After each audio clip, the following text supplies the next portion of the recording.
G'day, Stu here from UAVfutures, and today, well, something that a lot of people are going to be super excited about because this is the GT2 180. So this is the medium little brother of the GT2 200 that I've got on the far outside over there, and that quad is a total beast. One of the fastest quads I have ever flown, and I fly it all the time and I really love it. So I'm super excited to test out its medium little brother, and I say medium because there's a GT2 like a 3-inch version as well, but this is the 4-inch version that we're going to be testing, and really I'm super excited. So what we're going to be doing, we're going to be sticking it on the bench, we're breaking it down, having a quick look at its components because it is very, very similar to the GT2 over there, and I'll leave a link for that review up here. And then most importantly, we'll be taking it out to the field and putting tons and tons of packs through it, and I'll be giving you some flight footage and some impressions on how this thing goes in the air and what it's like and is it worth it. And we'll be also getting Grumpy Trev to try it out, so he's pretty keen to try this out, so we'll get his impressions on it as well. Anyway, enough rambling from me. Let's stick it on the bench and get started at looking at this little bad boy. All right. Alrighty, so here it is. Here's the GT2 180. I should just call it the GT 180. That's going to make it a lot easier in my mind. So the GT 180 on the bench right here. And I'm just going to leave a little link again to the GT2 up here, the 200, because it's really important that if you want to know everything that comes with, so the cables, the instructions, all the paperwork, all those little micro extras up here, that's definitely what you should check out, because I want to jump straight to the good stuff in this video and save everybody time and covering those parts again. So go check out that video if you're interested in that, and it'll be in the description as well. But this video, we're going to jump in straight away and just check out the quad itself, because I think that's what everybody's interested in. So straight off the bat, it's I think it's 180 millimeters, but that's irrelevant because the important part is really what components are on here and what props is it designed to spin. So it is spinning some, you get some 4-inch props with it. Let me find them somewhere. Alrighty, so here's the props right here. These are some 50-45 V2s, so some very, very aggressive props. They're probably going to cause a lot of disturbance on here, but that's probably going to be okay because I definitely think that these motors can handle it. The GT2 has some of the best motors that I have seen. I really, really love these motors here. Now, speaking of the motors, these ones are a little bit different than what's on its bigger brother, the 200, because on the 180 or the 175, whatever this one is, these ones, this is a 2205 2300 kV motor. And that really baffles me because usually the smaller prop that you're spinning, the higher kV you want, but for some reason diatone's gone the other way, and on its bigger brother, the GT2 200, it's got some 2480 kV motors, and then these ones on its smaller brother right here, these ones are only 2300 kV. So very, very interesting that this prop is going to be spinning at a lower kV. So straight off the bat, I don't think it's going to be as fast as its bigger brother. Now moving on towards the inside, we do have the rock solid ESCs right here, and I'm a big fan of these. 3020, I think they're 302X is whatever the model number is. But these are BLHES, and they can handle up to a burst max rating of 60 amps. So good luck trying to blow one of these. This thing is going to be an absolute powerhouse. Moving towards the middle, you can see this is one of the favorite things I love about this quad, is just how easy it is to take it apart. So I'm going to get my little, what do you call these things, like a hex driver just here, put this, slide this in, and this will be able to very easily, we'll be able to what I call pop the bonnet or pop the hood. I'm not sure what you guys call it over there in the States, but here we just say pop the bonnet. So we do this, and you simply,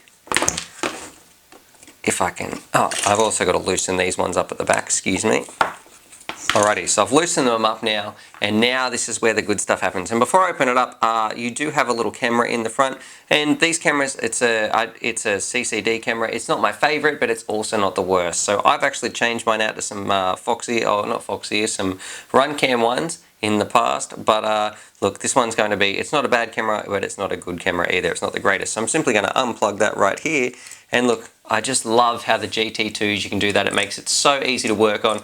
Pop the bonnet, and then underneath we've got the exact same components as its bigger brother, the GT2. So we've got our flight controller right here, which is rocking Betaflight. And again, I'm not really a big fan of how you've got your receiver tab over here. So this is where you have to plug your receiver in, and you've also got this part right here. This is where you actually plug your USB in. But you will notice that's not a USB port, so you need to get a little adapter that comes in with it. You plug in that little adapter, and I'll show you guys what that looks like. It looks like, that looks like this. So this little module right here, you simply plug that into this little port right there, and then you connect that to your USB. Don't make the mistake that I did when I first got one of these, and there's a USB down here that I was trying to plug into. That's got nothing to do with the flight controller. So that's where you need to connect up your USB to your computer. But there is some things I'd like to change on here. So flipping this over, this board has these same tabs underneath. So you've got your PPM, your receiver, your S-bus, your 5-volt out and your ground. You've got all your little tabs right here, but they're little solder pads, which are so much better. So I wish I didn't have to take this board off, which is what I'm going to have to do in order to solder in my receiver, because that's a pain, because all these other wires are already on there. And to be honest, just speaking of it like that, look, that's what I want to do. But I don't know if I can be bothered to do that. I'll probably just have a plug in the side and then splice some wires together. But that's a massive pain. So I wish that was on the underside, or they just got rid of that altogether and left us with some solder pads. Underneath, you've got your OSD VTX little combo right here. And that thing's really cool because you can change your power levels super easy. And all you've got to do is press this little button there. It lights up. It's switchable power levels, so you can have like 25 milliwatts up to 200 milliwatts. And all you've got to do is press in the buttons a few times, and you've got a nice little LED display right there to see exactly what channel you're on. And then you actually get a pretty cool little Omway antenna, and look, great stuff. Omway makes some fantastic antennas right here. So I'm going to, can this screw on? Am I going the wrong way? Okay, I don't know what happened there, but for some reason I couldn't screw the antenna on. But yeah, it seems to be going on fine now. Maybe there was just something caught in the way or in the threads or something like that. But you get a pretty good Omway antenna, but that's one thing I'd like to change. Really, this tiny little thing doesn't need this big antenna like that. Let's keep it super light and let's put a whip on here, because in my opinion, a whip is going to be so much better, even if they included a little UHF connector or UHL connector, whatever it is down here, and had that on there instead of this massive clunky heavy antenna, because really we're trying to shave every gram that we can.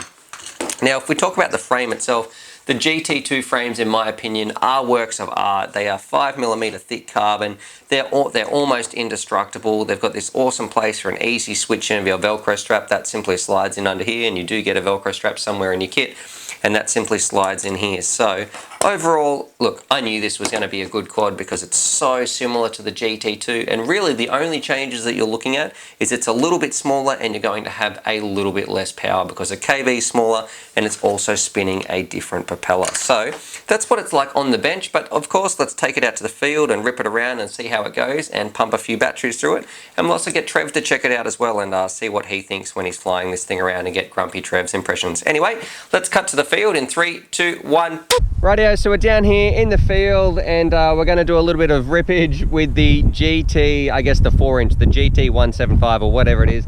I'm hoping it can carry the GoPro, so we'll definitely put it up, rip it around and see how it goes. We'll also get Grumpy Trevor to try it as well. Okie dokie, so the big thing I want to point out straight away is that this is a 4-inch quad, so it's obviously not going to be as fast as some of its 5-inch bigger, or as the 5-inch bigger brother, the GT2 200. And on top of that, this thing is carrying a GoPro Sessions 5. Now I'm playing this little thing here because what's wrong with this picture? And of course, one of the strings was hanging down in the gate. So that wasn't a very successful maiden flight, but don't worry, we'll take it up again and give it a rip around. Alrighty, so here we go with take 2, and it was totally fine after that crash. Didn't have to change anything out. The props were all fine, didn't even have to bend them back. So that was pretty cool that it was ready to just get up and get going again. So for a little 4-inch quad, I've got to say this thing is a powerhouse. Look, if you take the GoPro off, it is even faster and it really excels. But even with the GoPro on, I still think you can really zip around the race course. Now I do a little punch out here somewhere, and when I do, I really want you guys to focus on just how smooth this thing is in the air in terms of oscillations, vibrations, and all that sort of stuff. So you can see it zipping around fairly quickly. It's pretty stable in the air, and that's obviously because of those big propellers. But right here, look at that.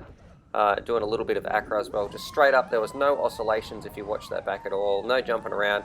Just when you push up on that throttle, this thing just goes up in a very steady and very predictable sort of fashion, which is fantastic, especially when this thing just comes out of the box like this. I didn't do any tuning or anything like that.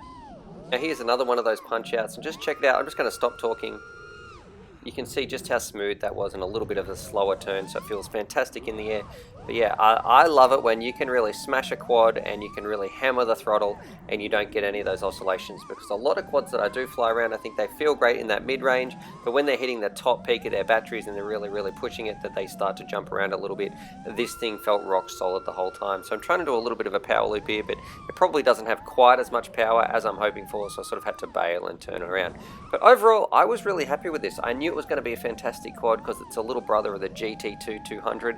Is it as good as the GT2 200? Probably not, because that GT 200, like you saw at the start, is an absolute beast. But I guess if you're after a smaller quad or a little 4-inch racer, this thing is going to make you very, very happy. Just beware, you don't have too much space to put that receiver in, and it's probably not the best if you're going to be carrying a GoPro. I'm carrying a GoPro in these ones just for you guys, but it would be even quicker without the GoPro. So my personal recommendation would be, if you want to get this 4-inch flow, or any 4-inch for that matter, it's probably not the best GoPro or HD GoPro, not the best HD camera, sort of, not the best one for a HD camera. But if you're just after something small and zippy, I definitely think you can't go wrong with the little GT175. Alrighty, so I've just had a go. It felt fantastic. I knew it was going to, because it was like the little brother of the GT2. So, and I was really surprised with the power it had, even though that it was still had the GoPro on top. So overall, and pretty awesome little 4-inch actually. What we're gonna do, let's give it to Grumpy Trev, see what he thinks, and let him put a few packs through it. Alrighty, Trevor. So you've seen the GT2, that's the one I fly a lot, but this is its smaller brother, so this is like the 4-inch version. Gee, the frame's nice, very well finished off. Solid, not going to break easy. Yeah, let's give it a go. Yeah, it is a little bit windy today. Oh, this feels nice already too. I thought it looked heavy when you started flying it, but then it bloody a grunt. Geez, for something out of the box, this is really locked in as well. It really feels nice. Does it feel more powerful than the other one? No, nice and responsive, very locked in. What about in like a turn? Does it have any drift or oscillation? Oh, not much. Hang on, I'll just give it a turn. Oh, did I hit that tree? Yeah. I'll survive that. A little bit of oscillation, but gee, it's still nice for something out of the box. How much is this one? I think it's a little bit, I can't remember. I think it's, I'll have to check, but I think it's a little bit more. Frame's nice and solid. Look, I prefer a 5-inch over this. This has got a bit of power. Yeah, OSD, that's one thing good about it. It's nice OSD, clear. I've got plenty of volts left. Gee, it handles well. I'm quite enjoying this as well. I could fly this all day as well. Yeah, the wind's really not affecting a great deal. When you first flew it did look heavy when you were flying it, but now that I'm flying it, it doesn't feel heavy at all. This is really nice. Probably give this one a 7. It's and the only reason I give it a 7 is the camera mount on this thing is a bit. They need to fix that. You know, if they fix that, it'd be a lot higher. But it flies nice. But I prefer a 5-inch over this any day. Well, that was nice. Nice little quad. For a 4-inch, it was pretty good. So there it is. There's my review of the GT2 175, and for a 4-inch quad, I don't think you can do much better, because it's an absolute little tank, an awesome little powerhouse with plenty of thrust, and even capable, like you saw, of carrying around a GoPro. Now, personally for me, and I know for Trev as well, that we prefer flying 5-inch because they've just got so much more power. But I guess if you're after maybe a little car park racer or something a little bit more nimble, you can still have a lot of fun with one of these 4-inches. Now, probably some of the only changes or things to be mindful of, like we mentioned, there's not very much space in here, and Trev also mentioned the camera mount as well. I know that is something that can definitely be improved on here. So still room for improvement, but overall a solid, awesome powerhouse little performer of a 4-inch quad. I knew it was going to be anyway, because of just how well its bigger brother, the 5-inch version, goes. Anyway, hopefully you guys like that, and a massive shout out to Grumpy Trev as well, because he helps so much on the channel. He's always there. And by the way, he read every single comment. So the little while ago when I did the Tyrant S review, and I'll leave a link up here somewhere for that. That was actually my last video. But he read every single comment on that, and that absolutely made his day. He loved all the input you guys have. So thanks so much from me, and also a massive thanks from Trev as well, because I know that he really, really loved reading all your comments. Anyway, if you like this video, definitely give it a thumbs up, because it's one of the best ways that you can help UAVfutures grow. But other than that, subscribe for more FPV related content, and as always, happy flying. Alrighty, so hopefully you guys enjoyed that video. Definitely subscribe if you're new to the channel and check out these videos. And I'm also going to leave a little link here to my Patreon page, because I've got some fantastic Patreon supporters and I like to give back to them as well. So if you want to join the UAVfutures family, there's things like bonus Velcro straps, little bundles of FPV goodies and things like that that also get sent out. Anyway, happy flying.